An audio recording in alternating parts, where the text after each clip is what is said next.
Hello, everyone. This is Sean Smith, and you are tuned in to the Country Fried Outdoors Chasing Your Experience podcast. The podcast that will connect you to resources regionally and nationwide to engage them and you in open, honest discussions so that we can inspire the growth that you need to chase the experience you want. So strap yourself in because here we go.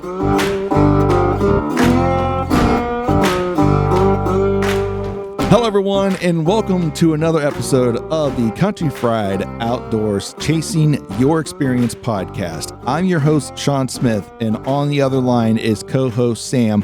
How are you doing, Sam? We're doing well, man. Just waiting on winter to get here, I guess. I think everybody's in a great wait for winter. Hunting seasons are well underway. This is November 15th that we're recording this, so winter is just on the cusp for most locations. I know when I left not too long ago, I left a couple months there, you were asking me if there was snow up on some of the passes. I think you were a little too excited for it.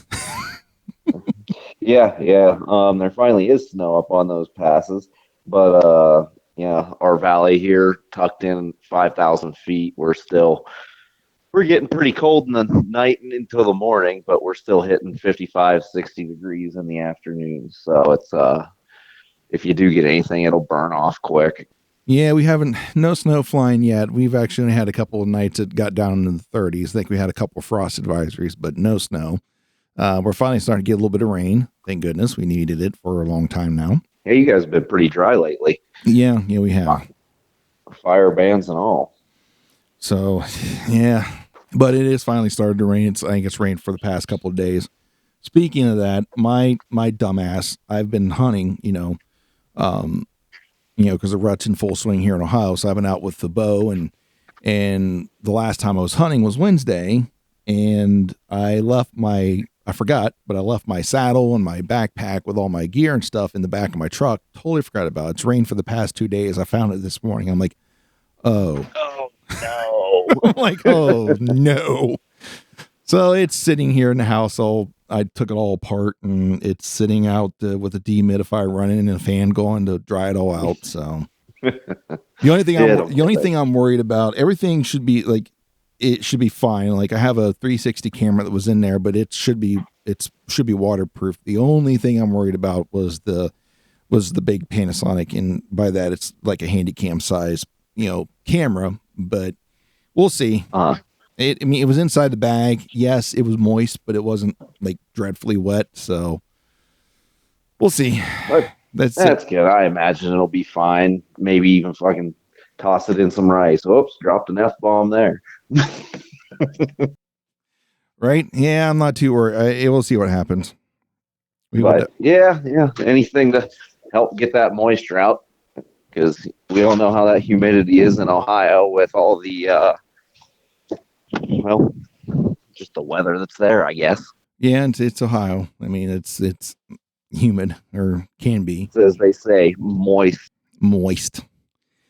But anyways, so yeah, I'm dealing with that right now, and we'll see how that goes. Our youth season comes in this weekend, so taking the youngest out with his lever action.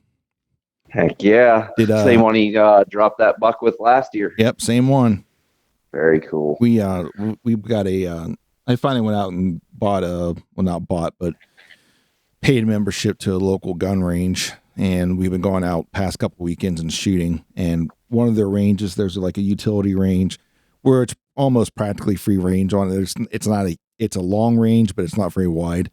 We've been lucky that we've been the only ones out there on that range both times we've been out, but they've got a couple like steel stations that are just steel plates that are hanging off of like a metal bar, which, they're sitting probably about chest height. And they got them at, what was it? 200, 250, and 300. And very nice. So we sighted that rifle in for 100. So it's a 360 buck hammer. We're using 200 grain bullets. We sighted in for 100 yards. And then Creston now has shot steel at 200 with it, and also 250. Very cool. Very, very cool. So, and the steel What's plates, the how much energy is that thing losing after 100 yards? I would say you're good out to about 200, 250 would be the furthest I would probably punt. I would probably go with that. Okay, so It is a kind of heavier. relative to the 350 Legend. Yeah. I mean, it's a heavier round. At least that one is. There's a lighter version. And I couldn't tell you what, I don't remember what the grain weight is on the lighter bullet, but I went ahead with the heavier one. And so, I mean, it works. He's excited, and it really doesn't have much recoil. He likes shooting it. So Good. Yeah, I'm sure Winchester's got their PowerPoint or whatever the heck version is out there. And I know we talked in the past about the 350 Legend, people using the lighter rounds, but I'd say just for my peace of mind, I like the heavier ones. I shoot the 170 out of my 350 Legend, and it did the job on mule deer just fine. So I'm not sure where people are getting excuses for the 350 on whitetail. right? Yeah, I don't know.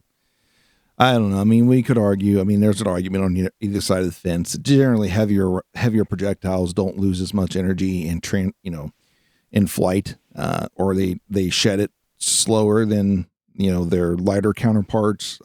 Yep. They don't travel as fast, but we might be talking a difference between a couple 100 feet per second. But I don't know. I there's a pros and cons to each one you choose. So. But absolutely, I have not seen any other grain weights yet because that's a relatively new round. It's only one rifle I think that is actually chambered in it, and that's the Henry, and it's the Henry lever action because that's what that round was intended for, was the lever action. So Remington and Henry went together to develop that. And very cool. Yeah, so Remington obviously has rounds for it, and I think Federal had, the last time I looked. Now it might have changed here recently. So there might be more options out there, but I know it's Federal and Remington that had rounds for it. But okay, you'd think Marlin might be pushing out a gun to get that on the market here. You would think, but I think Marlin's having a hard enough time keeping up with what they have in their lineup. That's a good chance, especially who bought them not that long ago. Ruger, I think. It's either Ruger or Remington. Which one was it? I think it's Ruger. I think you're right. I think it was Ruger. I can't remember now, but I think you're right. Yeah, once they made that changed, whoever they made the change to, it's been, there was that short for a while, and then just like you said, trying to keep up with the production's been a bit much. Well, the main reason I went with a 360 Buckhammer, that gun, is because I was looking to get a 4570 government, and with the Marlin guide gun, which, whatever. I mean, Creston could shoot it. Anybody could. I mean, you could shoot it. It's got a little bit more recoil, but I was really looking for that one, and they just were never. They were like unicorns. That you could never find one. Yeah. For the longest time, and here recently, I got on Vance's here in Ohio, and they had one finally. I'm like, well, too bad. I don't need it. Right. Don't need it now. Man, yeah. From everyone I've talked to, that 4570 is cool, but they don't like to put more than 3-4 rounds through it when they go out to shoot it. Right. I mean, let's be honest. How many rounds do you really need to put through, a gun, during a session? Yeah, it's fun to go out and shoot a lot, but at the same time, like, that gets expensive. It's gonna vary through personality type too, because you go out shoot and it thumps you good. You might wince on that next shot if a deer's in front of you because you're expecting that recoil. Right. You see it with shotguns. Yeah. Speaking of that, and I'm not going to throw the kid under the bus, but I am a little bit. He's learning. So we go out and he gets I took him out with us because I'm allowed to have one guest with me out there at the club. So me and my boy and his friend went out, and we're shooting the rifle, and he gets his chance to shoot at steel. And he had missed it. And so I said, let's try something. I said, I'm gonna go ahead and load another one for you. And then I just want you to take your time and, just take your time, nice smooth trigger press to the rear and hit the target. Okay. So I took the gun, because we were only loading one round at a time when we were shooting steel. And so I just worked the action. I didn't put anything in it. Like I was talking to him the entire time. I don't know how he didn't see me do this, but I didn't put anything in the gun, just racked the action, and I gave it back to him. I said, okay, it's loaded, ready to go. And he says, okay. So he got behind it, was aiming, and then he's, starting to squeeze, and all of a sudden you see him jerk, wham, when he pushed through the trigger. And I said, and that right there is why you're missing. And recoil anticipation, man, it'll get you every time. So we went through, I worked with him a couple dry fire cycles. I said, okay, I'm gonna rack it again. It's ready to go. Now all I want you to do is slowly, just get your aim and then focus on that trigger press. Just bring it back to the rear slowly. So when it goes off, like it just goes off. Like it doesn't, you're not expecting it. You're not ready for it. Don't jerk it. Just, nice smooth trigger press. So he did it, and it was a nice smooth press. Like, good. That's exactly what I'm looking for. Gun didn't move. Nothing moved. I'm like, good. That's exactly what I'm looking for. So we did it a couple more times. I said, all right, now put a round in it. Got it loaded, got it ready for him. Put it back down. He got behind it. Worked. I could see him breathing. I could see him working through. And then all of a sudden the gun goes off, and tink, he hits the steel. I'm like, see? Nice steady shot progression. Yeah, I mean, obviously that one session's not going to fix his overall issue over time, but and that's that's something I found as being a firearms instructor. A lot of people are quick to blame other things than what it actually is, and mostly because they're ignorant to it. They don't know what they're doing. And then and especially him, being the age he is. Right. But that was the nice thing about the concealed carry. Geez, ow, concealed carry class that you had put on that Emily and I had attended and partook in and passed somehow. But no, a lot of the things like, just a lay person out shooting isn't really going to notice unless they film themselves and watch it back.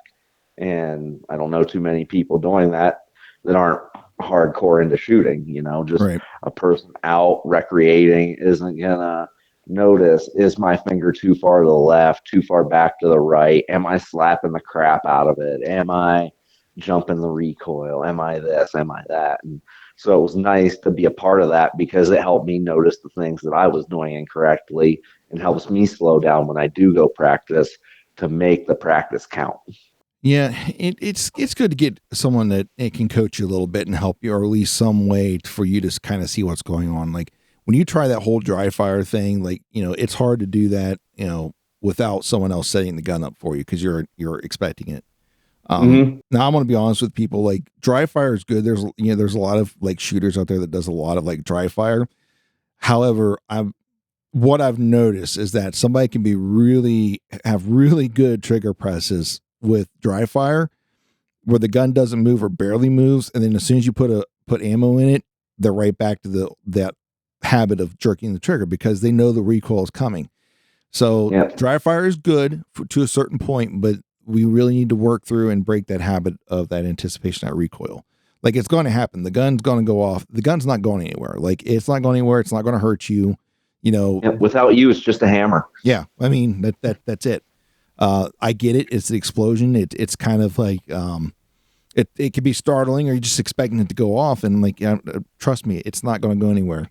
And it takes a little bit of time. I had the same issues myself. And then it takes a little bit of practice, a little bit of time, some deliberate practice. It's not going to fix overnight. And then eventually, you get to the point where it's nothing to you. So, but and I mean, you could even, instead of starting out with a 9mm or 45 ACP, go get a 22. Start with a 22 and work your way up. That way you get used to good repetition. Everybody says practice makes perfect. No, it doesn't. Perfect practice makes perfect. That's correct. Because trust me, you can make yourself very, very imperfect with the practice if you're not doing it right. And that's a habit that will become hard to break. Because as an instructor, over the last couple of years, as an instructor, I would rather work with a new shooter who's never shot before ever than someone who has developed a bad habit, because that's harder to break than try to instill the right way. Hard to teach an old dog new tricks, huh? Right. There's a lot of stuff you got to break through there. But anyways, we had an elk trip this year, didn't we? We did, yet again, back to back. Back to back. I don't know if it's going to happen next year. I think I might have to take a break on the whole elk thing. To kind of recollect myself a little bit because that's getting a little pricey. But I mean, it's It's still, getting a little pricey, and it wears on you. You know, you get beat down mentally. Like the physical thing, really, oh, my legs hurt, but that's not as bad as the mental aspect of the day in, day out of like, where are they at? What am I doing wrong? mm-hmm. Yeah, trust me. Because And it's hard. I think by the time we get done telling the story of our elk hunt this year, I think people understand where we're coming from. But if I Yeah. do put in for a tag out west, I might be putting in for mule deer out there with you. I promise this time that's probably what I want to do is Yeah. put in for a rifle tag for mule deer. But give the elk a Whatever break. I you want to think do, man, we're gonna be here either way. give the elk a break a little bit. Get a little bit of a cheaper tag, and come out with a more of a range option for success. But I think before we dive into the whole elk hunt itself, I want to kind of touch on something. And you and I, not so much here in Ohio, but going out west, when I'm hunting elk, and when you're hunting in general there, we rely heavily on public lands for our for hunting, right? Oh, absolutely. We rely 100% on public lands. And I honestly when it comes to some outdoor recreations, like, hiking here in Ohio, when it comes to hiking or taking the kids out on like a camping trip somewhere, definitely rely heavily on the public lands that are out there, both federal and state. I prefer federal lands over state lands in Ohio, basically because, state lands, they expect you to camp in a certain spot, where in federal lands, and almost all of them here in Ohio, we can do dispersed camping. So I like that better, but to each their own, right? Absolutely. Dispersed camping is our preference out here. Even, we have the state parks with good amenities and things, but the dispersed camping is just a nice way to get away from the crowds and the people. And it makes for, in our opinion, seemingly yours as well, just a better experience, because it's the whole point is to get into the woods and escape. Yeah, and I get it if somebody likes the campground life. Like, okay, fine, great, good, I get it. That's, once again, that's the experience you're looking for. But I definitely lean heavier towards that dispersed camping with the federal lands and stuff. So I'm trying to dive us into this, and I purposely waited till after the election was done because I didn't want to get too political, coming into that, because I know to be honest with you, this is a pretty heated election. Coming into it, there's a lot of polarizing sides going into it, but I wanted to share something that I picked up on during the vice presidential debate. Did you ever watch any of that or hear any of that? Just what you had sent me. I tend to stay away from it. I don't know how to put this. I have strong opinions on certain things, and when I just watch that stuff, I don't know why it gets under my skin. Maybe it's the social media warrior in me that wants to comment and get all angry. And no, don't do that. Just stay away from it. We'll educate ourselves through reading things and forming opinions. And that's kind of what this process is about: is forming your own opinion without the push of someone else. So the whole TV thing, not so much for me. I get it if you like to watch it, because you actually get to hear that person speak and articulate and see who may be coming in. But for me, I just like to inform myself. Yeah, and I hear you when you're saying that you try to stay out of it, and I try to as well. And I really honestly don't know what brought me to listen to that part of the debate, or how I even really caught it. Like, I really don't know. But so catching up with you guys. So this is I'm going to play some clips that I picked up from the vice presidential debate. So this is JD Vance and Tim Walz are going back and forth. And what sparked my interest in this was the view of public land between the two different parties here, right? So this was a question that was to JD Vance first, and I want to preface this that this is kind of was molded into the idea of the outrageous, or what was perceived as the outrageous housing market in America. So I'm going to play the first one. This is JD Vance talking about public lands, and basically he's referring to President Trump's idea of what to do with public land. So let's hear what JD Vance had to say. Well, what Donald Trump has said is we have a lot of federal lands that aren't being used for anything. They're not being used for national park. They're not being used, and they could be places where we build a lot of housing. And I do think that we should be opening up building in this country. We have a lot of land that could be used. We have a lot of Americans that need homes. We should be kicking out illegal immigrants who are competing for those homes, and we should be building more homes for the American citizens who deserve to be here. Senator, your time is up. Okay, so that's a clip from J.D. Vance and the coming regime's view on public land. All right, so before we get our hot take on this, right? Let me play Tim Walz's response to that. Okay. Sounds good. We've got a lot to unpack just on J.D. Vance, so we'll see what Walz has to say. Blaming and not trying to find the solution. I was going to ask, though, on this question, are we going to drill and build houses in the same federal land? And I think when people hear federal lands, these are really important pieces of land. Now, Minnesota doesn't have a lot of federal lands. I know in the western part of the countries we do. There's not a lot of federal lands in and around Minneapolis, for example. So the issue is I don't understand the federal lands issue unless we see this, and I worry about this as someone who cares deeply about our national parks and our federal lands. Look, Minnesota, we protect these things. We've got about 20% of the world's fresh water. These lands protect. They're there for a reason. They belong to all of us. But again, this is when you view housing and you view these things as commodities. Like there's a chance to make money here. Let's take this federal land and let's sell it to people for that. Okay, so that's Tim Walz's response. All right. Like you said, there's a lot to unpack here. So just initial response, give it to me. What do you got? So initial response, and it's always the double-edged sword. So a lot of our foundation of hunting is gun rights and everything like that. You know, a lot of people hunt with guns. And, you know, that's a big platform that the Republicans run on. And then you have the Democrats that run for keeping public lands public. And it makes it a difficult decision when you look at it from that aspect, because you have the Republicans over here who want to get rid of all the public land and soak it up and put money in their pockets. But on the other side, you have the Democrats who, sure, they want to keep the public lands, but they want to eliminate the hunting. No, I'm not saying all of them, but a vast majority seem to want to eliminate hunting. So it's going to vary on how you fall and what aspect you view more important to you.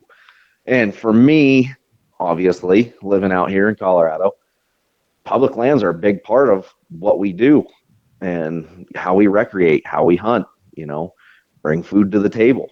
And it's always a shame because I typically lean more right, but when it does come to the public lands issue, I do lean left, and it makes it a very difficult decision at the end of the day. I hear what you just said, and I can't agree more with you.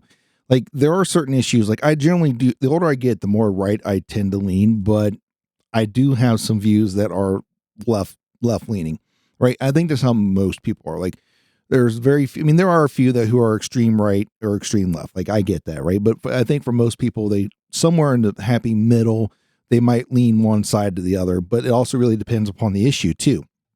But I don't know how I feel about the idea of, like, I'm not against us procuring our own energy sources that we have, right? I'm not against that, right? Exactly. I'm like, we need to be able to a little bit self-sustained. I get that. But to blatantly come out and say that there's just a bunch of federal land that's out there that no one's using for anything, like, and they, so hearing that, I'm thinking, so anything that's not a national park is fair game. Hunters can't. They want to drill in the national forest, or not even drill. Like, they want to put houses in sections of the U.S. that are national forest. As far as I can see, the drilling, it's invasive, but it's not as invasive as maybe throwing up solar panels or throwing up wind farms on BLM. But from what I've seen since living out here for the last 4.5 years, you know, the oil pads aren't that destructive as far as land use. You can see it across the U.S. on BLM where there are well pads. The animals are still using those locations. The land gets reclaimed. Sure, there's that small parcel with this or that on it, but it's not as invasive as some of the other energy options could be and detrimental to wildlife. That being said, I would probably, well, I don't even want to say probably, leave our national forests alone. Yeah, I like, listen, let's discuss this for a second here, guys, before we start diving into let's seize this and let's seize that. Like, I'm sure that there's probably some sections of public land that are unusable for anything other, any type of recreation, that might make for a good market for something. I get it, right? But I don't want to get too political, but I don't like the idea of, how do I say this? I don't like the idea of coming up with this as a solution, which isn't going to solve anything, especially when you talk about the housing market, right? But when you have to remember too, once that land is developed, let's say we put houses on it or a grocery store, it's not coming back. It's gone. I think that, I personally think that if you want to deal with, most of these guys are talking the housing crisis and stuff, like, you really want to, if you want to dump money into something, then how about we dump money back into resurrecting some of our cities that are falling apart. And especially back east, right. all the coal mine towns. You look at West Virginia, wages are low. There's not much work. Property's fairly cheap, right? In a way, that's because there's not a whole lot of money there, right? And what are you going to do for work unless you have a reasonable job that you can work from home and pays well? Oh, yeah. Or you have a job where you work 7 days a week and you're not home. And this is a good place to buy land, Right. But, and you could harp on it all day. We could. But you look at how much public land we have here, and then you look across the border in Utah and how much public land they have. And Senator Mike Lee over in Utah, who I dislike very much, but not my state, not my senator, whatever. They just closed a bunch of BLM over there, and they are in a battle, I believe. Don't quote me. I could be speaking out, but they're in a battle with the Supreme Court right now, trying to get some of those public lands taken so they can develop, because they want the public lands in the state's hands. Yeah. And Backcountry Hunters and Anglers is helping. I don't know about but they're actively helping fight against that, which is great. Yeah. There's access to hunt is so hard to come by these days. And, it's anything when we start to take away hunting opportunities. And I understand that we're just one small percentage of what this land could be used for. And I get that, but at the same time, like, come on, people, like, we can't be developing everything. Now I hate to say this. I hate to say this, but I think that's about the only thing that Tim Walz talked about that I actually agreed with, was like, we need to protect that land. Like, and I if you base, I hate to say this, but if I base the entire election, if I knew nothing else, and let's say that let's say our country is in like a neutral state, right? It's neutral, right? Not bad, not good. It's just neutral, right? And I had to make my decision on the election based upon that right there. I'm afraid I'd have gone left on that one. Yeah, 100% there with you. And now I know a lot of people that would absolutely disagree, and they want private land, and that's fine. That's great. The problem we start running into, we start developing more areas, the wild places start getting smaller, and as conservationists, when you take habitat away, you lose population numbers. And you can say, oh, they're still viable. Sure, but where are you going to hunt them? Because now, where there was maybe a farmhouse and a farm, and the guy lets you come hunt, a couple times a year out of the kindness of his heart. Well, now he's decided, I can't afford the property taxes, sells the farm, and there are 40 houses where you used to hunt. You don't get it back. Nope. It doesn't come back. It doesn't come back. So, yeah, I just want to get a hot take on that one, because that was an interesting point. I kind of caught me off guard. I think that's why I pay attention to it so much, as I was not expecting that type of response. When it brings up such a disappointing thing in the political system that we have, is we can't find a happy medium anywhere we go anymore. No, there is no good middle ground. It's I hate you or I hate you. And we can't agree on anything because your opinion's wrong. But there are cold hard facts that, you start developing. Again, we're back to it. You don't get that shit back. Tyson, what is his name? Is it Tyson Neil deGrasse or Neil Tyson deGrasse? Neil deGrasse Tyson. I'm not even close. He's got an interesting he has an interesting talk about this. He's like, I don't know where in time or where in space we got to where, somebody's not allowed to have another opinion from you. Right. That we want to, we got to argue just to make ourselves right. And he's like, it's okay to have a difference in opinions. He's like, the problem lies is when we try to argue objectable facts and you try to argue against them. I'm like, you take us back so many stages of our progression. If you just sit there and want to throw your feet in the sand or basically you draw that hard line that no, you dig in. And even though it's an objectable fact, you want to argue it as not being so, such as the earth being round. Sorry, I had to get that dig in there. You can go back to the old adage, divided we fall. And the more they keep us divided, the less power we have as people. And we are the people who are supposed to be running this system, and they are not. And correct. Lately, they've been doing a poor job at remembering that. Well, seemingly we like to think we make the decisions. It's been a question up in the air lately, but we are the ones who are supposed to be making these decisions.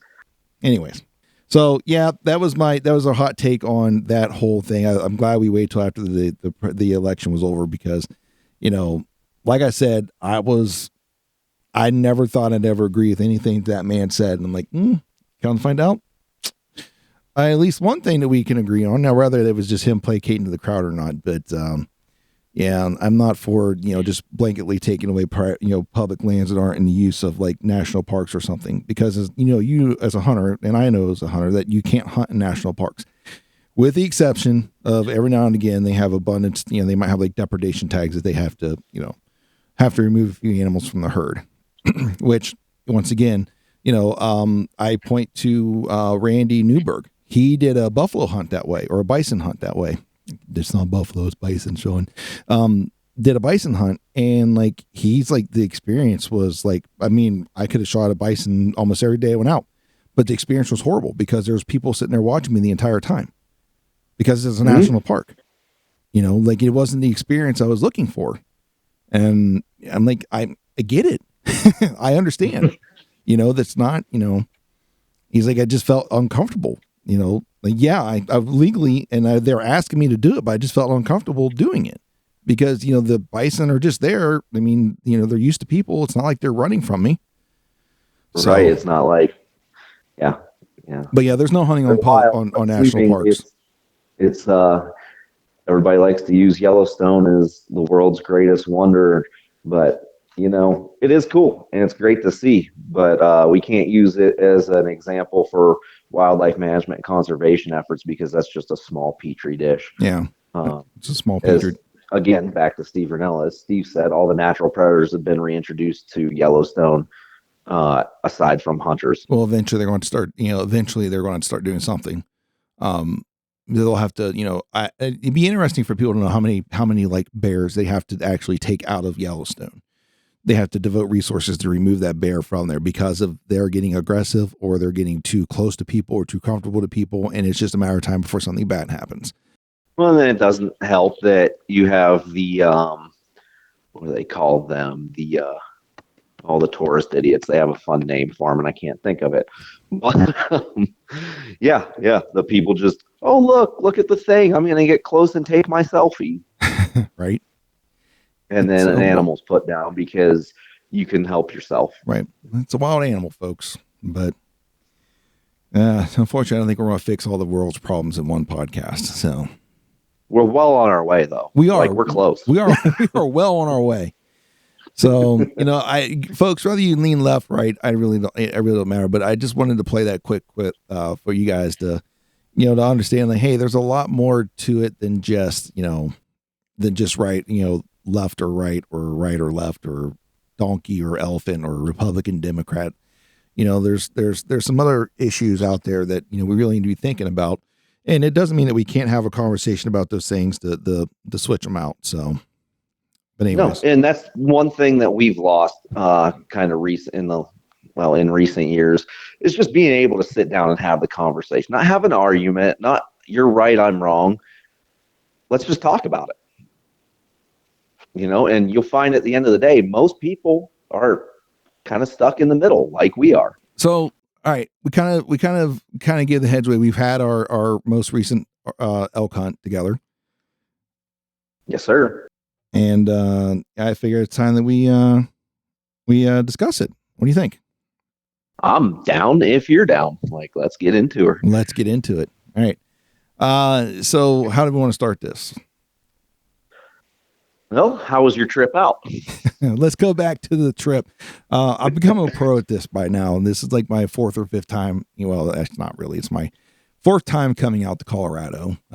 Second time coming to where you are now. So the trip actually wasn't that bad. I drove straight through for the most part, and by straight through, I didn't rent. I didn't stay in a hotel anywhere. I did stop in Kansas somewhere. Let's just say I found a location that I could pull off of the road and, kind of sleep in my truck for a little bit and then continue my way on. One thing I did do this year that I added to the whole kit of stuff that I brought was I bought a truck mattress. This thing's kind of cool because it doesn't go in the bed of the truck, because I don't have a cap for my truck, but it goes up in the cab. So I can blow it up and it lays across the back seat and it extends out over the back seat. And it's got these little pillars that you got to blow up too that act as supports. So it takes up the entire back of the truck. And I use that as like a blow up mattress. And that was actually really comfortable. I slept pretty good for a few hours until I got up and finished my trek. A lot better than trying to lay in the bed of the truck, listening to everything bang around you. Yeah, no kidding.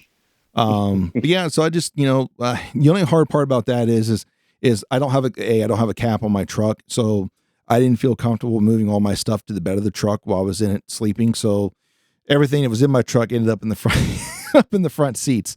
And, so that got a little dicey on where I was going to try to Jenga everything in there. But outside of that, it went pretty good. I woke up, a few hours later and deflated the mattress, got resituated, repacked, and back on the road again and finished my trek there. So, Loves is, I think, I'll be on my official travel partner when I travel now, because I think I stopped at every Loves I could to get gas or food or whatever. So I downloaded their app and got that extra, whatever, 10 cents per gallon off or whatever it is. Yep, it is 10 cents. We recently had a Loves built here in the beautiful town of Parachute, and seems to be doing well. Everybody, well, not everybody, but a lot of folks going there. Here in a couple of years, the tax revenue brought in by that place is really going to help the town and get some of the repairs that we need done. So most of them that I've been to throughout the years, clean bathrooms, clean facilities, and yeah, first one's free, Loves. Right? Yeah. So, I mean, the trip, it wasn't as bad as I make it out to be, or maybe this time just wasn't as bad. Well, now that you can do it pretty much with your eyes closed, I imagine it's not too bad. Yeah. And, the trip out wasn't as nearly as eventful as the trip back. But we'll get to that when I start talking, when we get to that chronological order here. Cause I had a lot of reminders of of how our hunt ended, driving past me on the way back through. But anyways, we'll talk about that. But so, yeah, the trip out was good. I enjoyed it. Kind of. I tried to record kind of a podcast on my way out. I bought a headset, and I think I was in Kansas somewhere. I think it was outside of Topeka, on the other side of Topeka. And I tried to record a podcast, and when I listened back to it, the audio was just miserable. I'm like, yeah, never mind. Yeah, I'm sure a lot of choppy spots and road noise and what have you. Yeah, it's just, it would just, I don't know. It didn't sound as crisp and clear as it almost sounded like I was on a phone too. I'm like, no, I don't like this. Just not a nice ambient environment. Yeah. I'm like, I don't like this. It's not going to work. So maybe that might be like a lost episode that gets, if I get bored and want to put it together, maybe it might be like a lost episode that shows up on the channel. But, yeah, but outside of that, traveled out, made my way to you guys there and landed there in good old Colorado to hang out with you and your new dog and the wife and Gypsy and all that. And, get ready to go out the next day. What's that? The new skeptical dog. Oh yeah, that dog still. I'm pretty sure that dog still doesn't trust me. Yeah, most people though. It's not just you. So anyways, yeah, I get to your house, and we do some repacking, and I think to kind of, what was it, Tuesday I got there? I was just going to the calendar. Yeah, you got here Tuesday, the 17th of September. So I left Monday, and I think we had some change in plans because I wasn't going to actually come until the week after, but you end up drawing a muzzleloader tag, which meant you were hunting the week before, and then also you kind of how your job and I think what their town cleanup was going to fall. It was going to be hard or impossible for you to be out the week that I originally planned to come out. Yep. So it would have been real hard to get 2 weeks off for that. It's a really busy portion of our year, which is nice because it makes the workday go quick. But it's not so nice because we used to do it in the spring and now we're doing it right about when elk rut is supposed to be hitting. So, a little give, a little take, and we managed to find middle ground and make it work out. Yeah, we made it out there. And so you had been hunting already, like you went out because your tag came in like the weekend before, right? Yep. So my tag had started, I believe, the 14th. So I mostly used it just as a scouting mission. I didn't really expect to kill anything, but at least, figure out where elk were hanging out. That way we could determine a spot to get in, set up a base camp, or more so a spike camp. But get set up and not be too far from the elk, but not be directly in the elk, stinking everything up as people do. Right. And well, actually your scouting mission actually turned out to be pretty good because what was it, like was it Saturday or Sunday? It was raining. And right when you left, what did you hear? Oh yeah. So I trekked in and just found a place to hang out. I was going to sit there in glass and have the muzzle loader close, and some weather started rolling in, as we know with a black powder rifle that moisture is the enemy. So I could see it moving in. I figured I'd better pack up and get moving. As I was about 3/4 of a mile away from the truck, and I got stopped dead in my tracks at that location with a real nice bugle in the distance, probably 1.5 miles away. Not sure how I heard it. Maybe just the elevation and the way the hillside ran, it just echoed around to me. And yeah, I stopped dead in my tracks. I'm like, that's what we're looking for. That would be it. And not just there, I had another spot that I'd gone the day prior to and had heard some bugles. That spot's a little trickier. You're a little closer to private land. There's a good finger of BLM land. Let's be redundant of BLM that runs through, and there's some wider spots, but the elk kind of like to run that perimeter there. And when you're doing archery, when you're doing muzzleloader, you need close quarters, and chances are they're going to run not a far distance, but enough of a distance that they might tip over on that private land. I decided against that location. Probably for the best, because that'd probably been our luck. That's what would happen every time. That's what would happen. I mean, I'm sure, if we got a hold of the right people, we use an Onyx to find who the owner is, or maybe we might be able to convince them to let us go over there or give them a little bit of money for a trespass fee, something, but it's still something you don't want to, you just don't want to risk it. Yeah. It's just an unknown that you don't want to deal with. Cause I mean, the only thing worse than not getting a bull or an elk was be shooting a shooting one, and you can't get to it because it's on private land, and they don't let you get. They'll let you. Well, not just that, by the time you go through the channels to contact this person or wildlife agency or whatever, it's not like it was very cold this year in September. No. It was still relatively warm, and then you 2-3 hours getting a hold of people, and then who knows what other adventures are going to be thrown in your way. Now you got to worry about meat spoilage or bears getting to them, or right. just all the other variables that you'd rather just not have in the way. So it's safe to say that after you heard that bugle, you kind of had a game plan what you wanted to do after we went back out, because we had a plan that we were going to go out Wednesday. So I came in Tuesday. We're going to go out Wednesday, stay out for a few days, because your tag was done Sunday. Like, you were absolutely 100% done Sunday. And, unfortunately, but the archery tag would go to the end of September.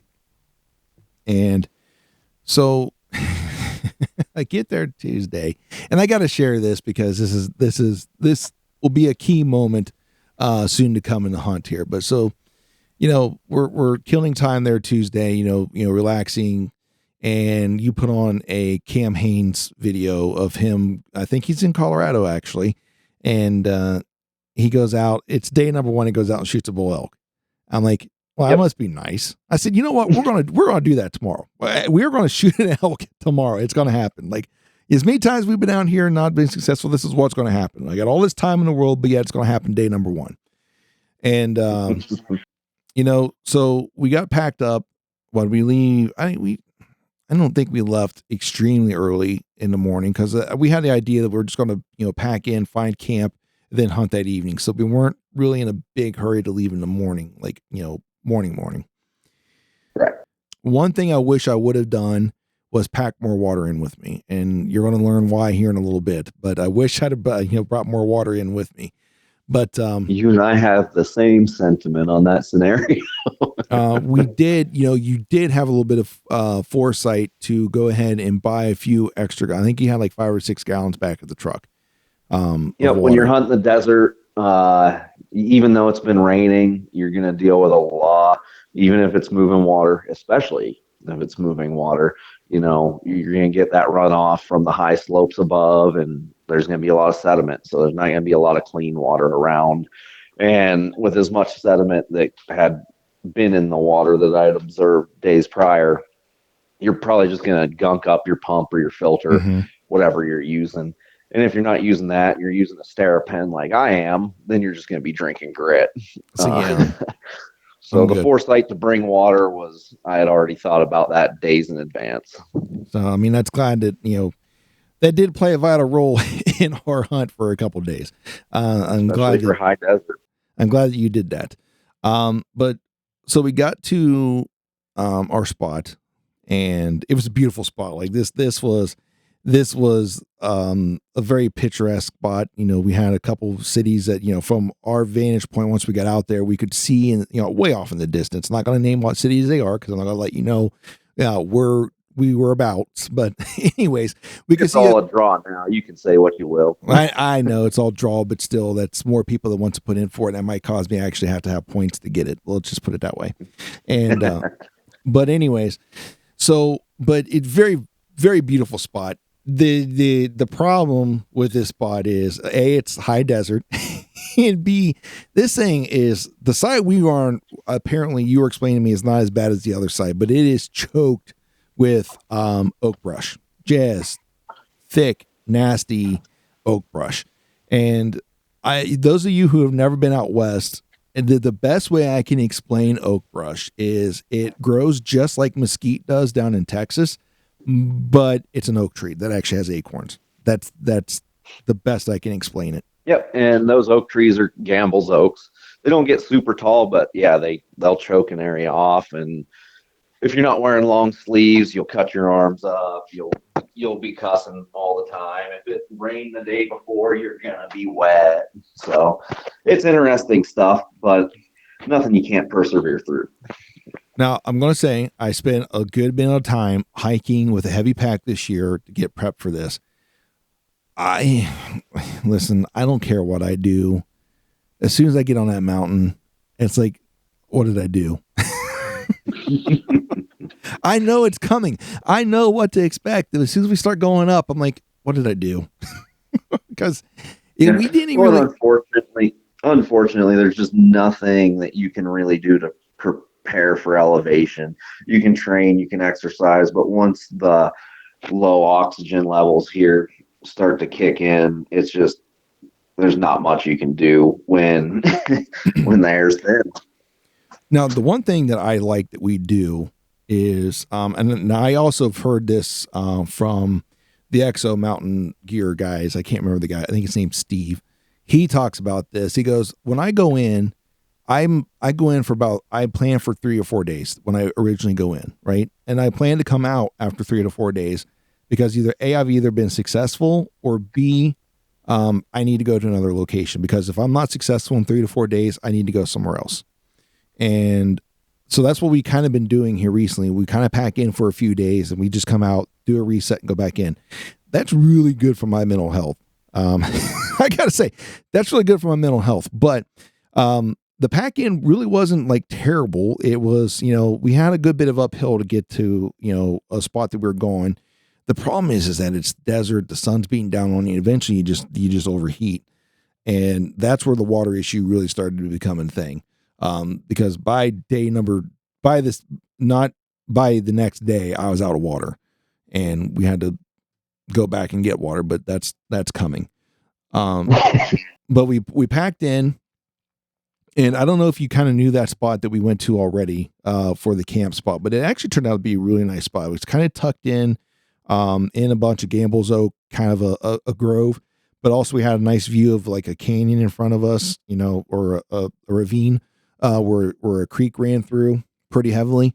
And, it was steep. Like I don't think there was any real good way for us to get down to that creek. Even if we could, like you said, it was going to be nothing but mud because of the rain that went through and washed all the sediment down into it. But the camp, we set up camp pretty quick. That spot worked out really good. Found a couple of flat spots, got camp set up. We ate lunch, with the game plan to go out and hunt that evening, right? Yes, sir. And you had an idea which way we were going to go. But we were kind of work our way back there, which led us through. Go ahead. Sorry, I don't mean to cut you off, but you look at Onyx, I'd only gone so far in the days prior. And I hadn't even gone quite all the way. I was pretty close to where we set up camp, but you start looking at maps, and the topo lines are a huge help, but sometimes the satellite images aren't what you expect, and that's kind of what we came to find out later in the day there. Yeah. You and I were like, there were a couple points we were hands and knees crawling through that stuff. As we were working our way to like an area that we were going to hunt. So I remember that we were kind of working our way through, and we decided to kind of work our way up, which got us out of that grove of bigger Gamble's Oak, and it opened up. It was just junk. It was a composition of everything. It was Gamble's Oak. It was Manzanita. It was a choked off hellhole. It was. The one thing I will say that I love about living out here is you're not going to run in, at least here, from my experience, you're going to run into multifloral rosebush, and you're not getting hooked by briars and everything the hell else. Yeah, but you have things that take their place, like cactuses, or cacti, I should say. Which, as long as you don't step on them, it's fine. Yeah, but unfortunately, like, they're everywhere. And they hide really well in some places. And when they don't stick out like they do in Mario. And like, no, they don't. And when you're a sure-footed as a billy goat like I am, there's certain times your foot's coming down whether you like it or not. And if there's cactus there, you're not stopping it because you've lost your balance or something's going on that your foot's going down there.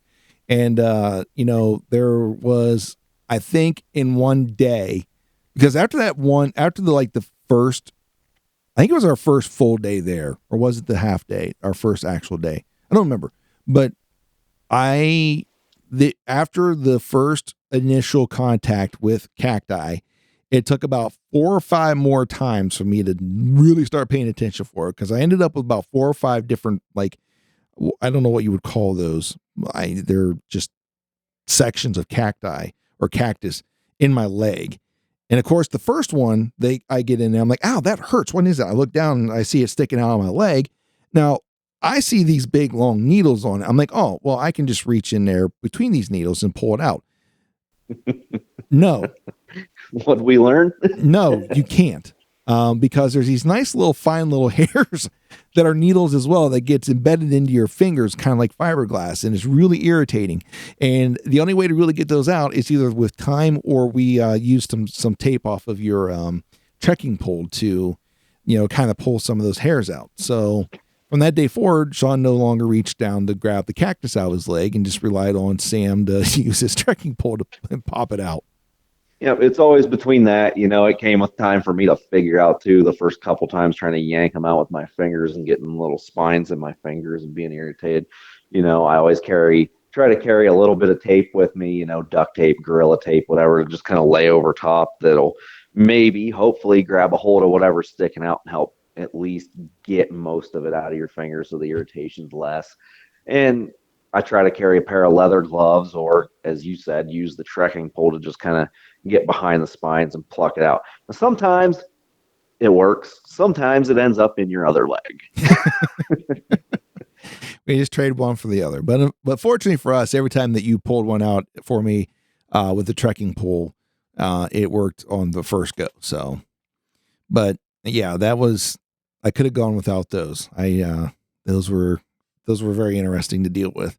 But enough. Yeah, and it doesn't matter how long you're out here. You're still going to end up with them in the back of your leg. I think I still got 2 or 3, but yeah, it just gets to the point where, it's always the most inconvenient times. It's when you're on a steep uphill or downhill.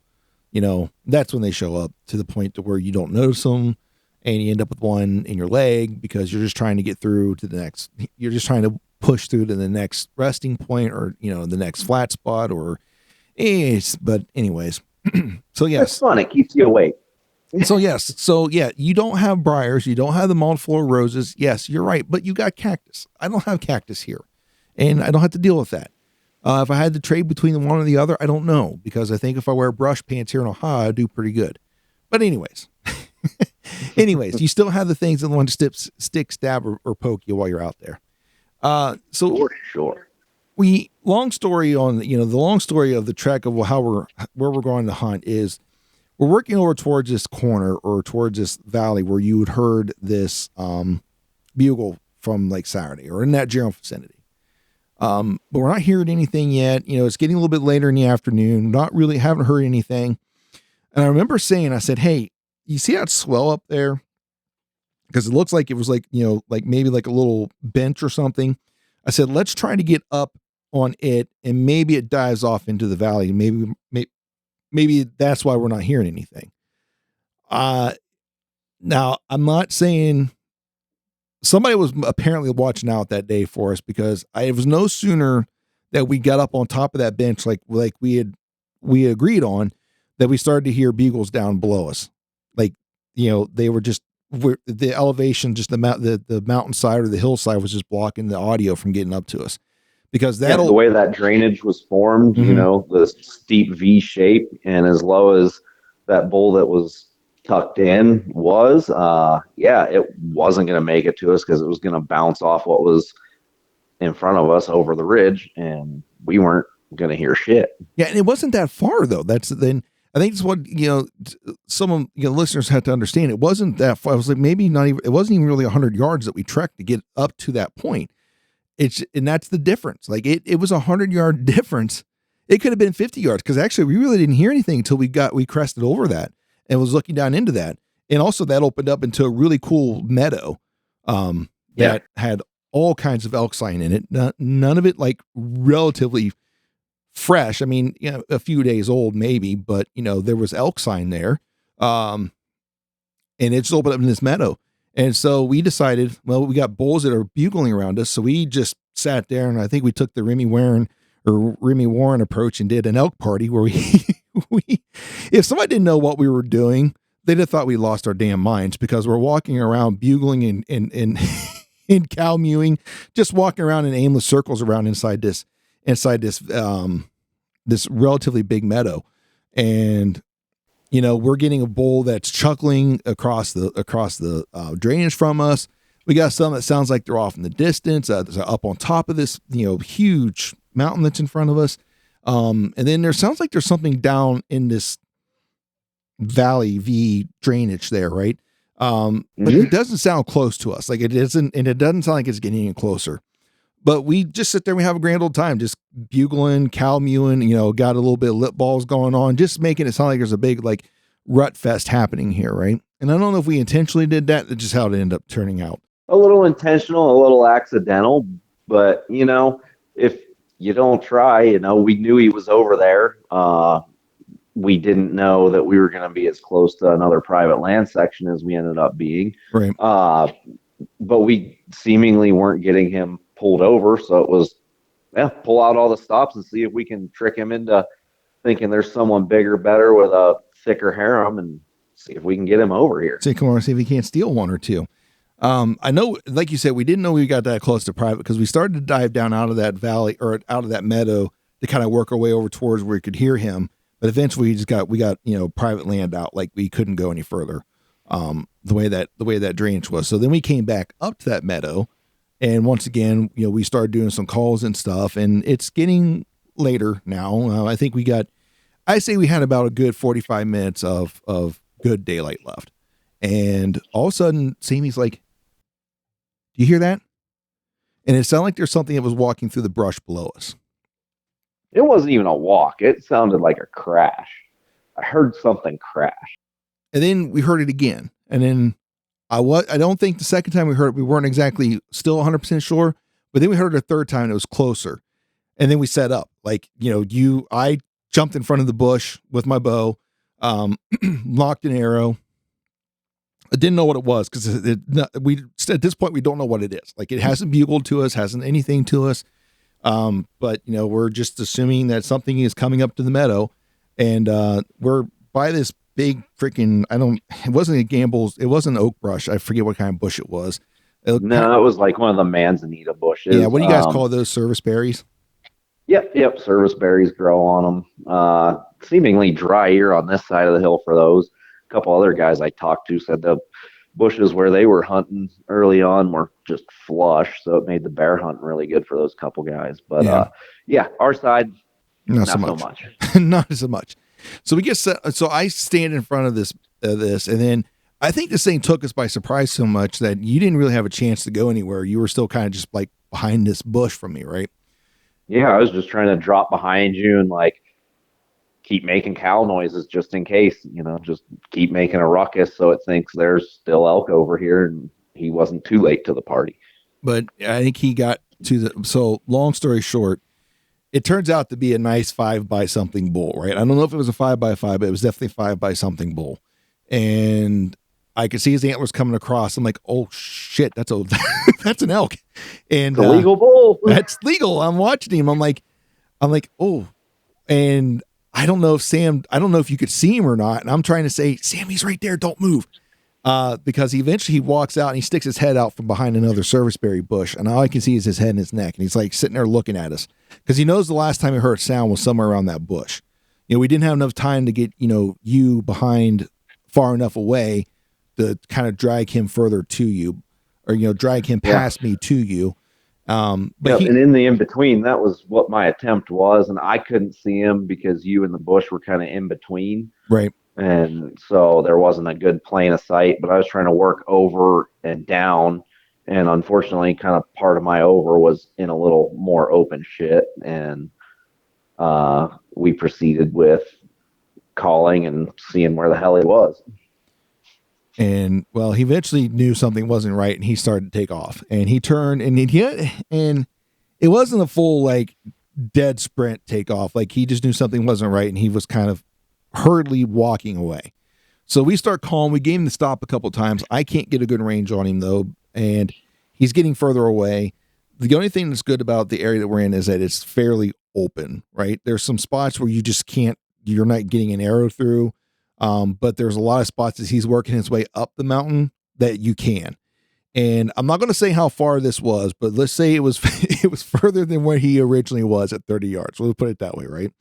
And I get a range on him, a good range, and I dial my sight in for it. I get drawn back, and I didn't account for that he had moved again a little bit after I had drawn, right? I didn't account for it. I got my bead on him, pulled through the shot broke, felt clean, watched the arrow go. I hear a thunk, he flinches, and then he goes up over, he starts to make his way up the rest of the way of the mountain. So I'm not sure where this, I don't have lighted nocks on because I'm not 100% sure you can use them in Colorado. So I don't have them. I have nothing that projects the light on my bow, nothing, right? So I'm like, you know what? I'm going to try to follow him to see, what's up with this. So I start to follow kind of the direction he goes. I'm going through this brush and it just reeks of elk. he must have been all rutted up because it just stinks as I'm going through there. And I was like, oh, he definitely went through here. And I worked my way up, and you stayed back, and you stayed back at that bush. And rule number 1 in elk hunting, you're never going to catch an elk. The end. Like, you're not going to catch them. And my goal wasn't to catch him. My goal was hopefully maybe I get to another position to get another arrow off or in him, because I'm not 100% sure that I had missed or it hit him. I didn't know. And next time I seen him, he was about 200 yards from me, and he was still working his way up the ridge. And I stopped onto another bench and kind of held up there. And I watched him crest the top of the top of the next ridge, and he disappeared over it. So I started cow calling. Well, next thing I know, I see his antlers and his head poke out over the side like he's mocking me. I'm like, really? And so I sat there and called a little bit more. He would kind of sit there for a minute, then he would disappear over the ridge again. I'd call again. Here come his antlers in his head again. Just to look down over there and say, huh? What? Yeah, despite everything that had gone on, he still wasn't sure what happened. No. He did bark a couple times, but he still was kind of like, part of him wanted to come back, but instinctually he knew not to. He was in the wrong spot. And yeah, as you're traveling up, I decided to stay where I was. That way, if, I clearly knew you got a shot off, if I could stay back and get the binoculars on him to try and see if there was an impact on his body from the arrow. So that was most of my thinking for kind of hanging back. That way you could move in, I could stay back and kind of spot to see if there was blood pouring out, if he was going to tip over or anything of that nature. But, so it was getting dark, and he obviously wasn't coming back. And I came back down and kind of looked for the arrow. We weren't able to find it. We looked pretty hard, hot and heavy. I did range back to that bush to give me an idea of where to start looking. But I'm going to tell you one of the things I did was I did leave a waypoint from that bush. And when we came back, we called it that night because we didn't find blood, we couldn't find the arrow. So we still weren't 100% sure if this bull was hit, but we made the decision. It's going to be in our best interest. Just go back to camp, get up in the morning, come back here and look in the daylight, since we were losing daylight. So we did. And if he was wounded, he was already pushing out. There was no reason to try and jump on him and push him and push him and push him and, just make the situation worse if there was, a hit that was probably not a good, potentially not a good hit. Right. And, it's like a deer, you hit them bad, give them the time if that's what does happen. But so, of course, I actually slept better that night than I thought I was going to. I think it was just because I was exhausted. But we got the next morning, got ready. We made our way back there, went right back to that bush. And there's a neat little feature on Onyx, which this, folks, how do I explain this? Like I can't, give it words, or I can't hype it up enough. There's this rangefinder section, or this rangefinder tool that you can use on the app. So I went to that bush, and then I pointed my phone so that the arrow was pointing the direction where I had shot from the night before. I remember shooting that direction. And then I set a rangefinder, a distance with that rangefinder, and it also creates like and I put a waypoint there right about where I had last ranged the bull and what I had set my sights for. And then on top of that, there's a feature there where on that waypoint you can create like a range circle, kind of a perimeter. Give you a perimeter. And sure as I'm kidding you not, sure as shit, right on the edge of that perimeter, which was the distance I had ranged, was my arrow. Like it was like spot on. My arrow was sitting right there. And unfortunately, okay, let me put it this way. I was happy for the result because it was a clean miss, because I would rather have a clean miss than a marginal hit. And, I was glad that, given the circumstance that we found it, I wanted one of two results. Either A, it was going to be a heavily bloody arrow that had good blood on it and that the bull was going to die. We were going to find him. Or B, it was no blood and that we had missed him. And that's exactly what had happened. The best I could think of at that point in time, like I just got done explaining, was that he had moved from the time that I ranged him. But he didn't move far, but he moved enough, because it only, 2 or 3 steps from them can be a good bit of distance. And it was just enough that arrow just went underneath of him, which I kind of recreated that here back at the house. And I sent you a picture of it. It wasn't by much. It was enough though. Like, if I'd have held over his back, I would have got him. But I tend not to, and this is a tip or trick I heard from somebody, years ago, is they never aim off the animal. They always, if they're going to aim, they aim at least maybe at the very tip top of the back, but they never aim completely off the animal. And I usually follow that. So I don't know if I even would have done that if I actually would have aimed over his back, because it wouldn't have been far. Like, I think if I had done 4 or 5 inches off his back, okay, give or take, I probably would have got an arrow in that elk. But anyways, he lived to see another day. And so what did we do that day though? Because we spent that morning pretty much finding that arrow. I think we spent most of that day just kind of moseying around, didn't we? Well, we didn't spend a whole lot of time. We got up at a reasonable time. We had breakfast, got up, and it was probably, I'd say 7:30, 8 o'clock by the time we found that arrow. Mm-hmm. And then we decided we wanted to try and make the trek up to where we had seen him go that evening before. But you had started to run out of water just a little over halfway up the side of that slope. Oh, yeah. So we stood around, we discussed, maybe we should back off of this bull, give him time to like rethink whether or not he wants to come back down. And then we sorry, lost my train of thought.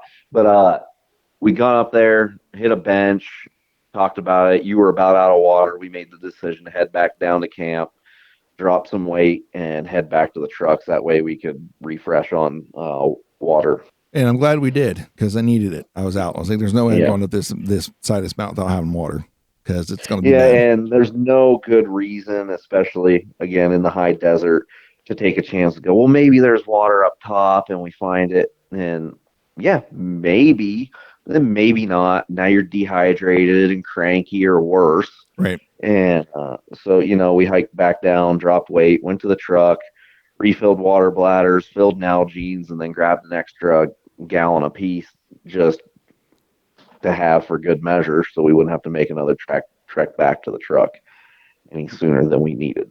Right. So we got the water, headed back to camp. Seemingly both of us for the first couple of days just not hungry, didn't want to eat much, so we loaded up and kind of made a trek. I think that was that night. We made the trek back up to that meadow just to kind of hang out and see if maybe he was going to come back down or maybe another elk was going to come on in. Yes. And we didn't see anything that evening, and we're starting to pack up. And I'm pretty sure, not 100%, I'm a little fuzzy being a couple months away now, but I'm pretty sure that's the evening we saw 4 moose. That is the evening, but I think if I remember correctly, this was the evening that we actually we kind of bebopped down around through the bottom. We didn't go through the bottoms. We ended up coming back up to that meadow from a different direction, if I remember correctly. Because we did a little bit of exploring, and then we came back up that meadow. Around. Yeah, I'm pretty sure that was the evening, and then that evening, this is interesting. Here we are. We're back at the same serviceberry bush again. And we almost did the exact same thing. Started calling. There was a bull off in the distance. Same one. It had to be the same bull because he had the same bugle. He would chuckle back at us all the time, right? Same bull. He had no interest in coming over to where we were. So it's getting dark again.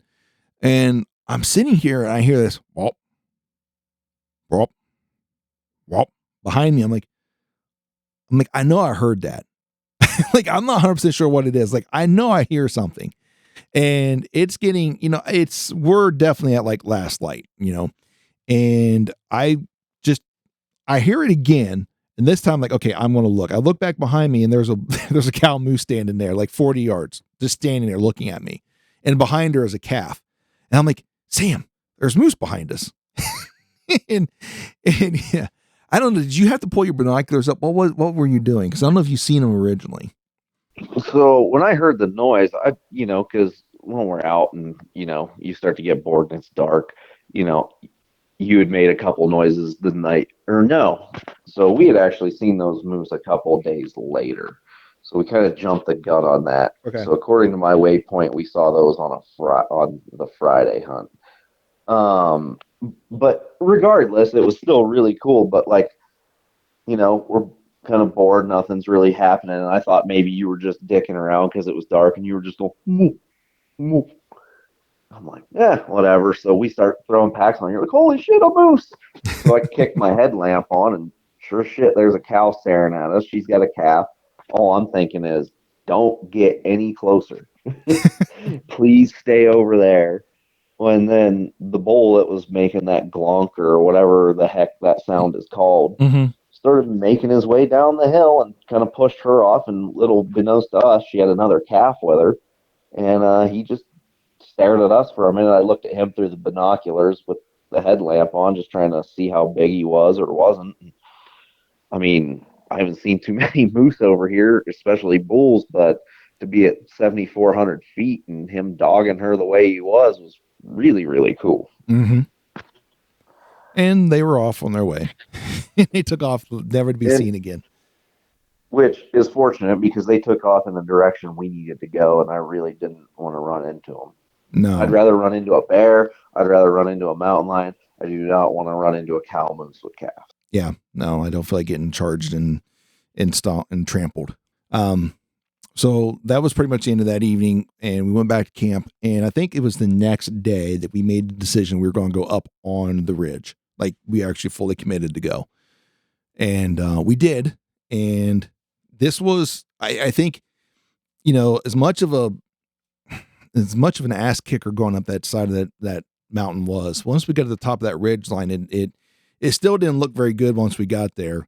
But we sat and we took a break, and we discussed a few things. And I think we made a decision we're going to try to work our way to the next ridge top, right? So can I pause you 1 second? I've got my timeline all messed up because I'm an idiot.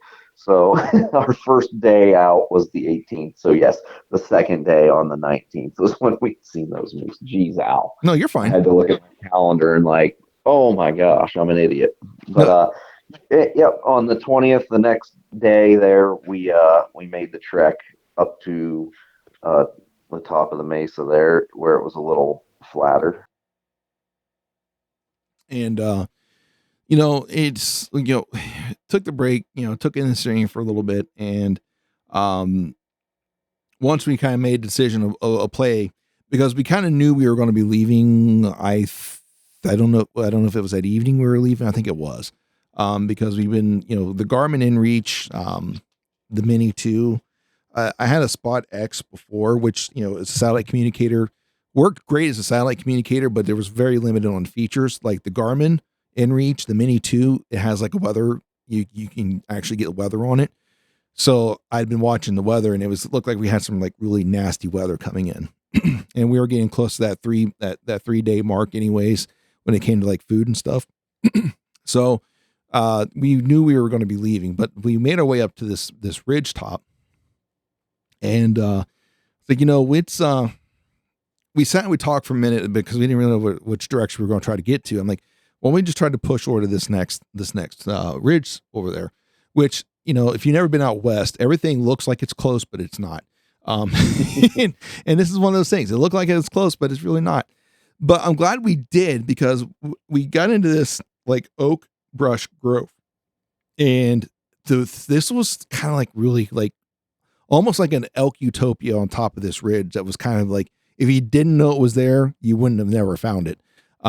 It just looked so perfect. Oh, it did. Like, it was like, it just opened up in these nice lush meadows. Like, you'd have like this really thick oak, nasty Gamble's oak, and you like get through it, and then all of a sudden it would open up into this nice lush meadow. And there was a lot of like broadleaf stuff there. I don't know what the heck they are, but they remind me of water plants. So obviously this place had held moisture longer than other areas out there. And we decided to spend the day up there. We found a spot to kind of hole up and basically nap, and we had cell service. So, we could sit there and Instagram and get caught up on all of our social media stuff, and then communicate with everyone back home outside the satellite communicator. And then once the evening came, because it was there was nothing going on during the day. Like, it's hot, it's sun's out. There wasn't much going on. We just pretty much kind of hung out there, and we had to come up with a decision. In the shade like we were. Oh yeah. we got held up somewhere in a nice couple areas to just get held up in, and just, wait the rest of the day out, ate lunch while we were up there, just had a good, good relaxing time.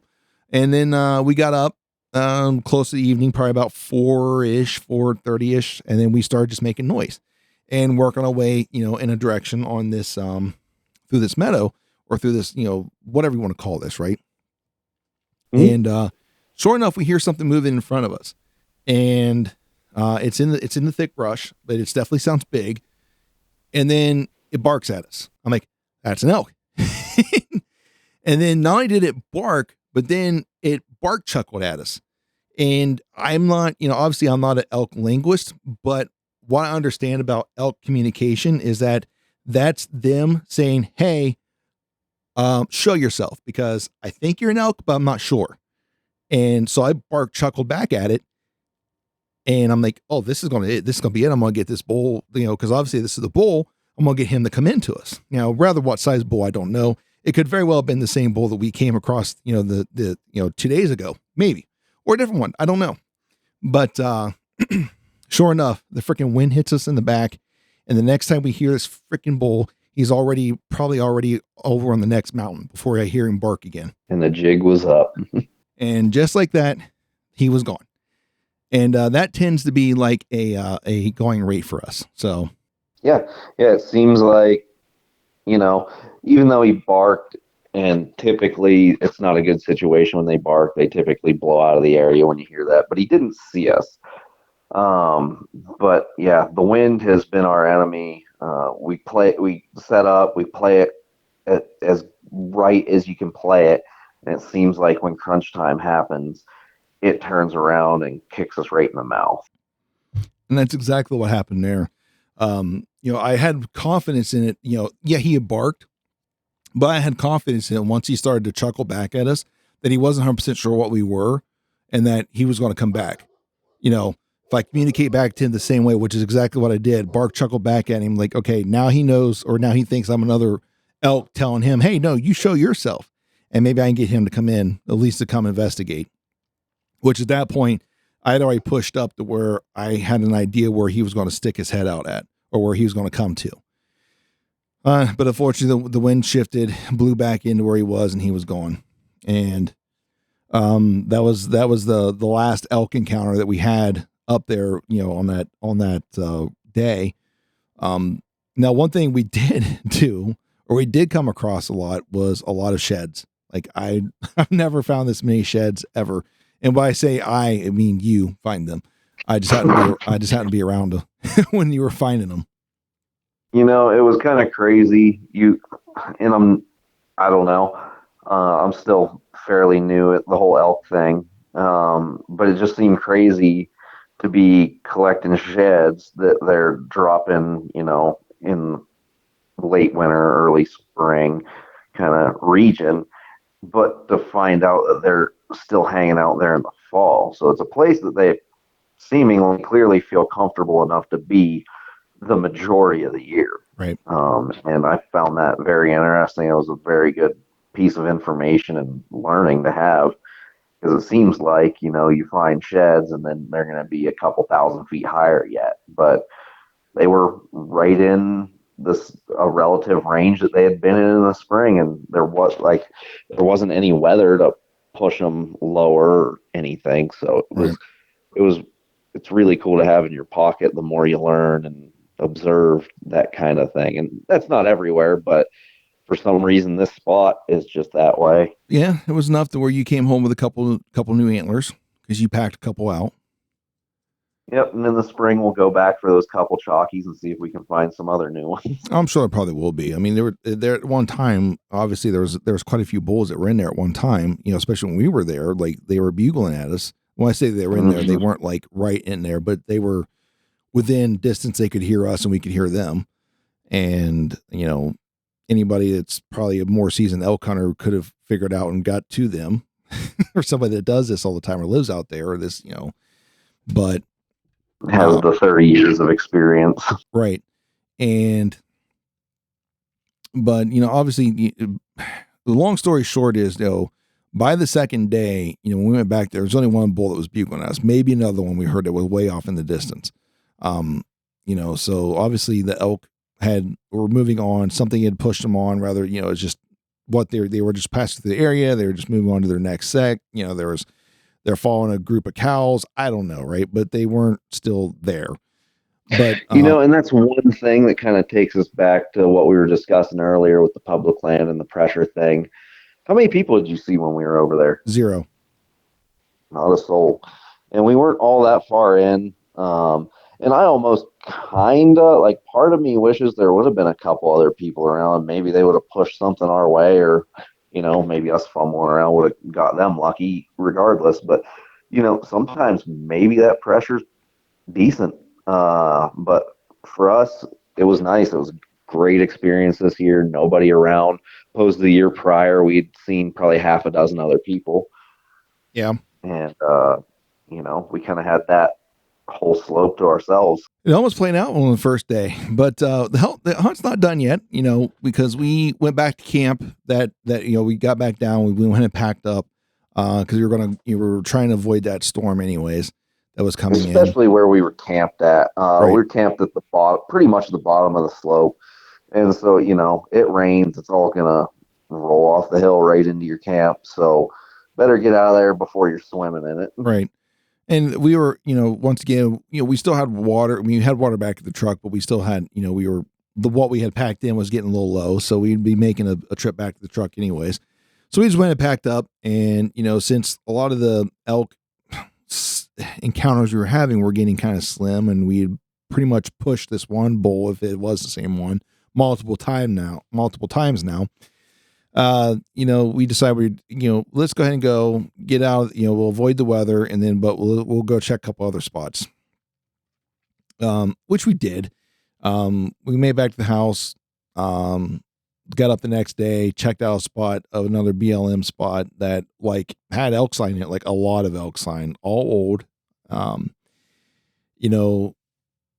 It's one of those spots that, I'll tell you, if you got into them there, you're going to be close. Because it's another one of those thick areas. Yeah, it's one of those areas you're tucked in the cedars. I had cameras running in that vicinity all summer. From springtime, me and the wife went shed hunting in there, and it was just there's fresh elk shit everywhere. Mm-hmm. Oh, let's just throw a camera up. I typically keep one in my pack just for said occasion. And so I throw a camera up, and sure enough, there's elk in there in the middle of summer. It's 95 degrees and they're down in the cedars, which was hard to believe. I kept getting cows with calves, which was beneficial for me because my tag was a cow tag. Yeah. I did get one bull coming by, but then it seemed like about the end of August, I tried not to go in there because I didn't want to send it up. I didn't want to disturb what was going on. But at the end of August, I went and grabbed a card, and the activity started to dip. It was like it went from pictures of them almost every day to pictures of them sporadically a day here on this week, and then you don't see them for 2 weeks, and then you see them for another day. And so I'm not sure what changed, or if they just know that time of year is coming, and there might be the pressure in there, but something changed. And we went in, no new signs, tried to fumble around as quietly as we could, Right. and it just never panned out. No. So that was pretty much the end of that day's hunt. And then, because we knew we were going to go back out the next day, we're going to go back up to where we'd been. I'm trying to think. The goal of that day was we didn't take camp with us because we were just going to go. We were going to do it in and out. Yeah, there was more rain that was supposed to be moving in pretty early that day. Unfortunately, it didn't move in when we expected, which was a bummer because we kind of hung it up a little early looking at the clouds, and Right. never ended up raining until about 4 or so that afternoon. Yeah. But long story short is we went back in. I think it was the final day we packed in, went back to that meadow in the morning, just did some calling, and it was like dead silent. And then eventually, like at some point, I think it was close to around lunchtime, we eventually heard something moving down almost in that same location that bull had come from before. Mm-hmm. But like the other encounter the other day, the wind started to shift and was blowing right down that valley. And then we could hear something move again. It sounded like it was going across like rocks or whatever, from a good distance. And that was it. We never heard another thing. Like the wind just was not our friend at all in this hunt. Except for the first day. The first day was worked out pretty good. Yeah, the first day the wind was, in our face, and by the time that bull moved in the first evening, the thermal started pushing downhill, and he was uphill of us, which was like, holy shit, this is gonna work. But long story short, another year without an elk, because Yep. I think Sunday came, and that was the end of your tag. Would have been on Sunday, would have been that, and and I was getting to the point where, you know what, I'm beat. as much as I try to be ready for this, I'm beat, and I think I'm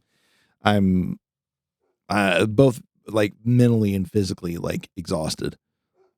Yeah, it's hard, man, and I was as beat as you were. Unfortunately, I'd sprained my ankle in July, so all my quote unquote training and whatnot kind of went out the window, being laid up for 6 weeks. You get freaking stunted up in the middle of July, and you're not back on it until sometime in mid-August or so. So, yeah, but it was a fun hunt, man. It was probably the most exciting one we've had. Yeah, it's the first time I got an arrow off at an elk.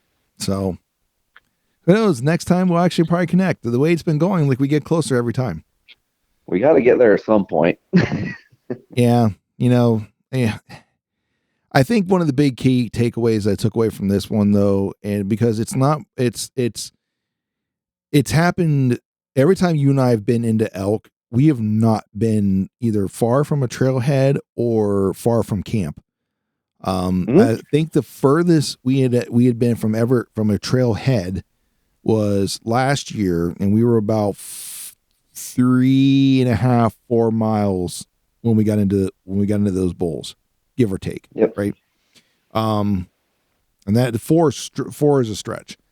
But the couple years, the second time I've been out and the first time that you went out to Colorado with us, we were right off the road and got into them. Yeah, we had a lot of factors that year that kind of played into our favor after we moved spots. We were hunting really close to where a really big fire had happened, and it dispersed, elk that would have been residents other places into a region, and I think probably made it a little more competitive for the bulls that are used to that hole. Mm-hmm. And so it just turned into a rut fest there with all the competition because of the displacement from that fire. So you had that, and then, like I said, the first year that you and I hunted since you've lived out there and I came out, we got into them, within that 3.5, 4 miles from the trailhead. And then this year we were 2 miles from where we parked. Yeah, so we probably hiked in 1.5 miles for camp, and then from camp, I mean, we were still putting in pretty decent miles. I mean, not Right. like crazy numbers, like 20 miles a day, Right. but we were doing 6, 8 miles a day Right. from camp. So we weren't. It's not like we were stagnant. We were definitely pouring it on as best we could, trying to figure out where the hell they were living. But yeah, we weren't that deep in, nothing you need a horse for, nothing you need a four-wheeler for. Right. It's all accessible public land. But the point I was making is that, can you get an elk in 10 miles? Yes, you can pack in 10 miles and get an elk. Absolutely. You don't have to, though, folks. You really don't have to. Don't let the trends of today discourage you from going out and giving it a shot, because there are spots that are just overlooked because it's like, oh, that's way too close to what the hell ever. It's like, but is it? People just overlooking it, not going in. It's a hellhole. I don't want to bust through that thick shit. I don't want to do this. I don't want to do that. It's just like any other animal. And a lot of guys, and I'm not knocking your experience, because it's a great experience being up in the dark timber and the aspens and the pine trees and everything. It's beautiful up there, but you don't have to get up there. You don't have to. No. It's nice. It's a lot cooler. And as far as cooler, I mean weather-wise. But the high desert produces as well. That it does. They're elk. You're going to find them, they're just going to be dispersed. Yeah, you might find higher concentrations here and there in other places, but it is what it is.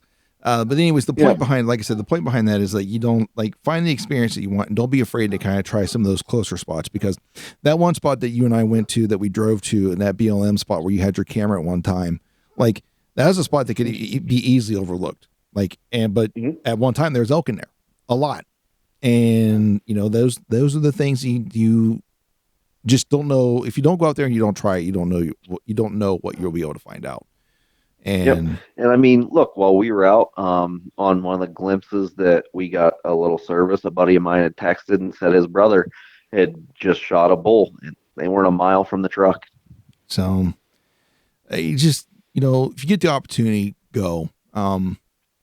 You don't need a guide. If you want a guide, you get a guide. If you don't need one, there's going to be a little bit of a learning curve to it if you're definitely starting from scratch. But there's a lot of resources out there for you guys to listen to and kind of pick their brains, or just listen to their stories and stuff. To kind of get their experiences and things they've come across, and just go from there. I mean, there's a lot of podcasts out there that are way more experienced elk hunters than we are, or just way more experienced hunters than we are in general, that, are going to give you great tips. Remy Warren's one, he's always giving great information. But the idea that you have to get in 10, 12 miles is you really don't. And depending on who you are, if this is your first trip to Colorado, your first trip out west, you might not want to go 10 miles in, because you don't know what 10 miles out there looks like. And depending on where you're at, yeah, you don't know. If you're closer to the front range, that's a lot bigger country than what we're dealing with here. On this side, we have some of the biggest flat top mountains. So once you get up top, it's cruising altitude, if you will. Right. So, but don't think you have to do it one certain way. Obviously chase the experience that you want. That's obviously the main goal behind all of this, but don't be shy about it, or shy away from it because you think that, I don't know if I can make it that far in. You really don't have to. we've come across, like I said, the anytime we've come across elk, we've actually been relatively close to a trailhead. So, are we killing big? Well, we haven't killed an elk yet, but like, what I'm saying, but we're not coming across like, I'm sure one day we might a big herd bull, but we're coming across legal stuff and like a little bit better than legal. So, I guess to each their own, but they pretty much capped it up. The drive back was about the same, although I came across a little bit of weather in Missouri, and I don't understand why people have such a hard time understanding that when the road is wet, you can't drive like a bat out of hell. Because I couldn't count on both hands how many vehicles I seen off the side of the road that slid off the road, waiting to get pulled out. And it was a rainstorm that was going through. I pretty much followed the rain all the way back home until I got to like, I think it was Illinois. I finally got out of rain. So pretty much all of Missouri. I think there's a lack of common sense of when it's raining too. I don't know if they're not teaching it in driver's ed anymore, but like you have too many people relying on cruise control, and that's your quickest way to hydroplane. Oh yeah. When the roads are full of water. Mm-hmm. Who knows?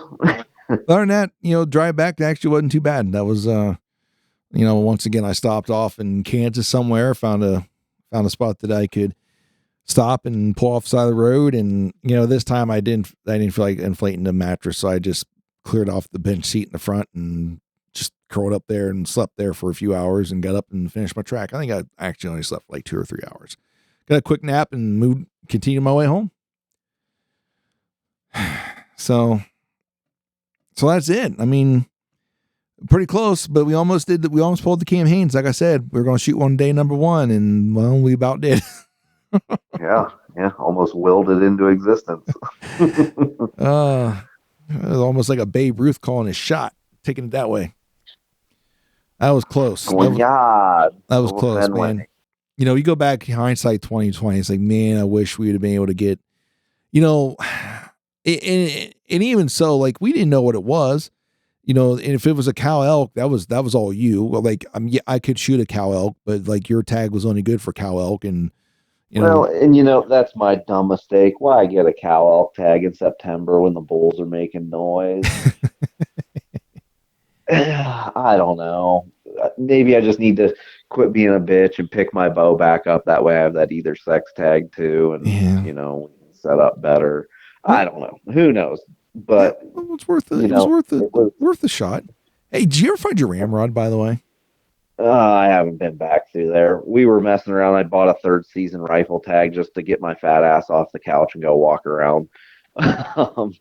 But we actually had gone up the east side and followed the creek in a few miles, and there just wasn't sign of anything. And by the time we got back out, I was kind of over it. Didn't want to hike back in the 2 miles on the other side to just look for a $6 ramrod. Right.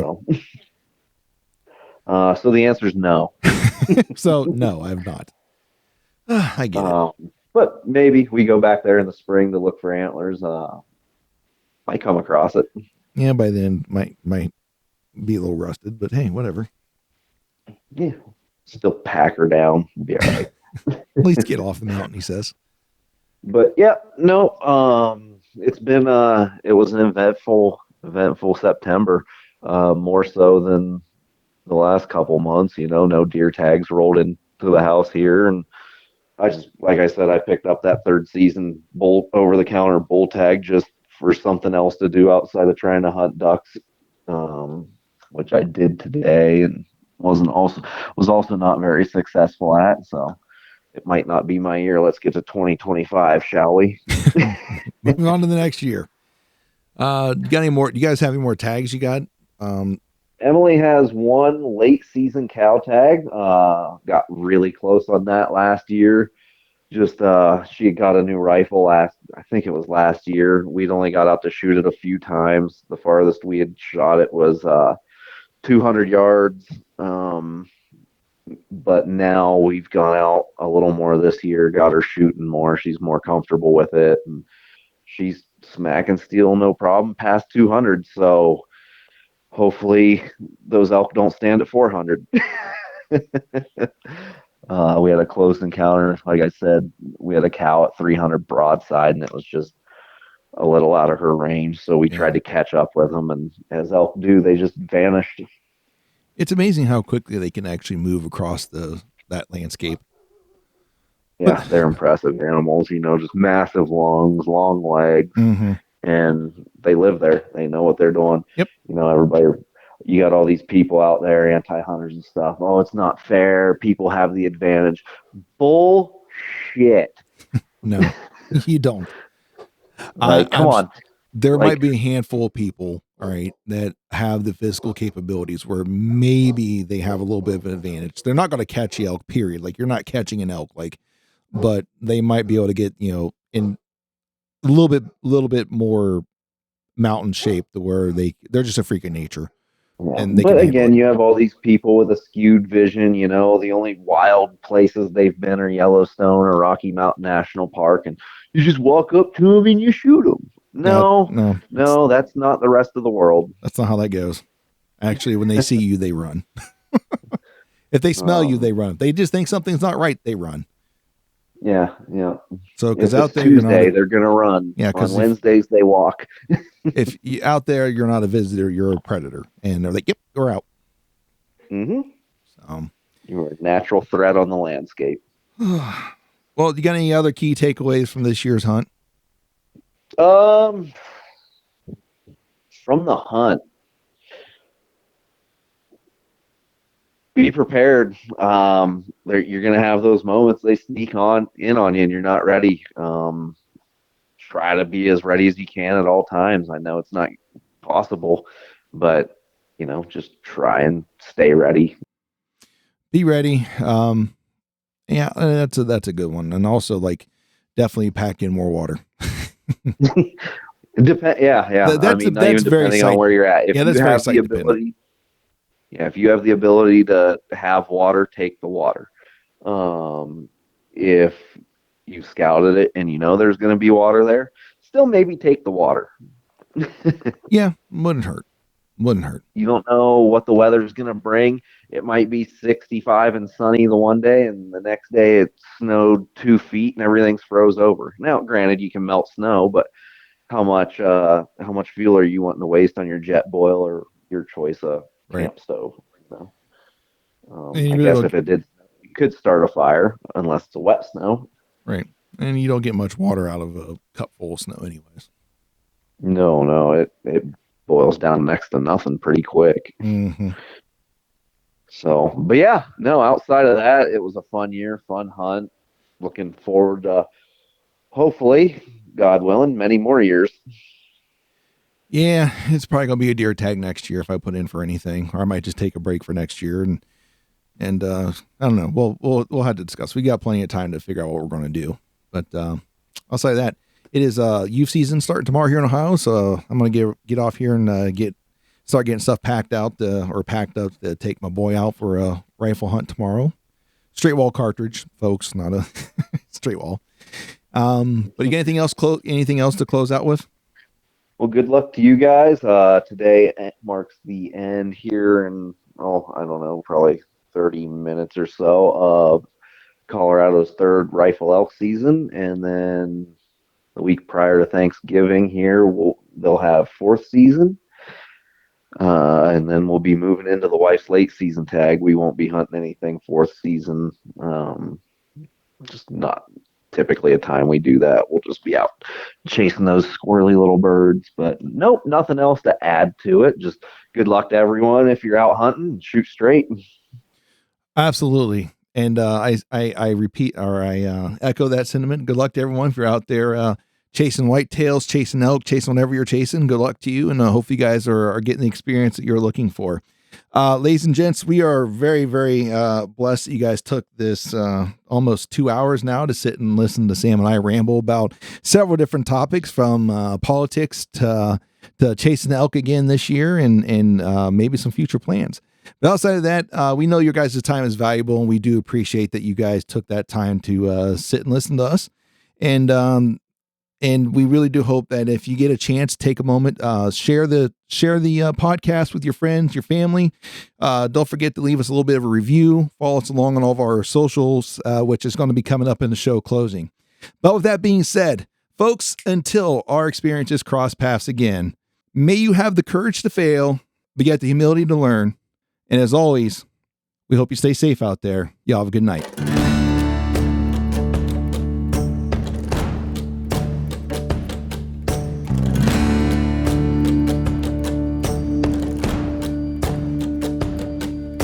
Thank you for listening to the Country Fried Outdoors Chasing Your Experience podcast.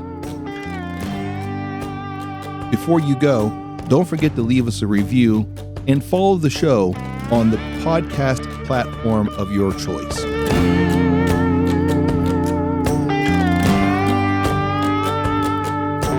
Are you hungry for more Country Fried Outdoors? Then follow us on Instagram at Country Fried Outdoors, or subscribe to our YouTube channel at Country Fried Outdoor Productions.